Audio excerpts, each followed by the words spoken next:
You can use a template in Docs to create professional-looking documents. There are templates for resumes, business letters, brochures, newsletters, lessons plans, and more. To use a template to create a document, at the top left, click Docs Home.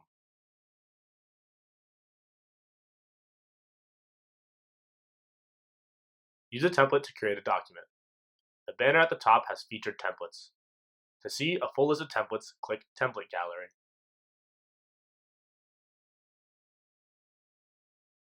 The banner expands to show the different categories of templates you can choose from. You can choose from general templates or those that have been created by people in your domain. Some templates are marked with an add-on label. These templates have been paired with an add-on that will add more functionality.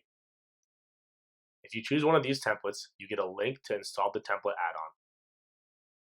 You can even submit a template for your domain to use. Just click Submit Template and follow the directions.